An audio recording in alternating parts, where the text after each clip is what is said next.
supposed to tell you about how this all came about. And I'm telling you, it took a little bit of time to think that far back. And I was trying to get up a date. But I'm just sort of going by the age of my daughter. And I'm thinking without aging her too much, but it's the truth, it had to be 20 plus years ago. And it all started out, I was AY leader here at Maranatha, and we were going to have Youth Day. And of course, the committee, we wanted to have a mass choir. And this was anyone who had a voice could come and sing. And you know what? That even included me. And those of you at Maranatha know that I am not a singer, but I was very blessed this morning that Dimensions of Praise let me sing with them in that last song.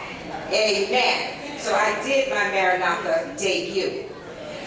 Well, let me tell you, we were having AY, this nice, big, wonderful program. We invited Pastor Lister from Georgia to come down and preach for us. And we were going to have a glorious day.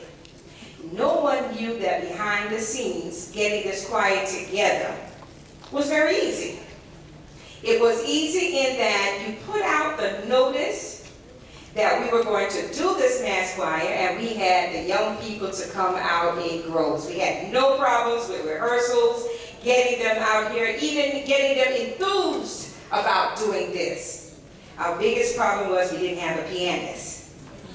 And I could remember, I said, well, maybe Alexis, maybe you could come out there and do a little one-finger tap just to give us a little tune, because I'm basically tune deaf myself. I had picked out a couple of songs, Trust in the Lord, and the other one was Truly Committed. Those were the two big songs that we were going to do. But I had no idea of what went into singing, the parts or the harmony, whatever. I had no idea of any of this stuff. But you know, God is always good. He sent someone out to help us. We had Fran Roberts and Brother Gillespie, we used to call him Gilly. They came out and they helped us. Patricia Bassel came out. We just had people to come out who knew music.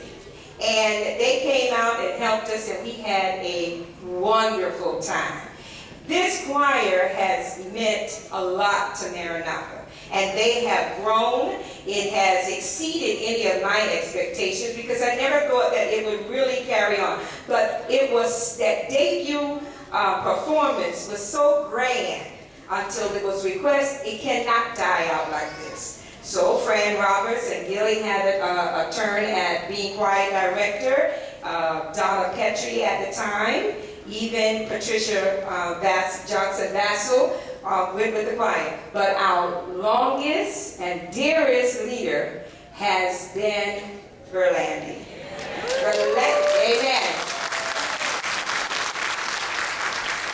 In fact, Berlandi led this choir, and she started, can you imagine? She started at age 15. Amen. I didn't hear a loud amen on that. Age 15.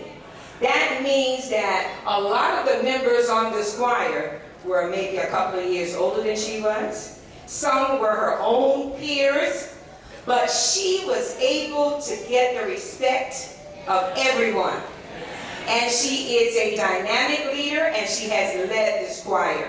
They have gone on trips, to other churches, even outside of Dade County, and singing and bringing this choir along. And even today, the legacy of this choir still continues because they've been training other young people to follow in their footsteps. And Omar, who was at the time, was too young to even be a part of this choir. And now he's leading the choir now since that Berlandi has moved on to Tennessee. But I just want to say I am very, truly blessed and happy to say that I had a little part in this. Not a big part, but just a small part in there. And it really has touched my heart this morning that they even had me to come up to say a few words and to know that this choir is still going on, because let me tell you, God gives us talents. And if we don't use it, we will lose it. God has given these young people and all the others beautiful voices, wherein they could be out there making money in the world. But they have chosen that if you give it to me, Lord, I'm going to use it for your service. May we all continue to pray for them and bless them as they continue to do their part of the work in God's venue. God bless.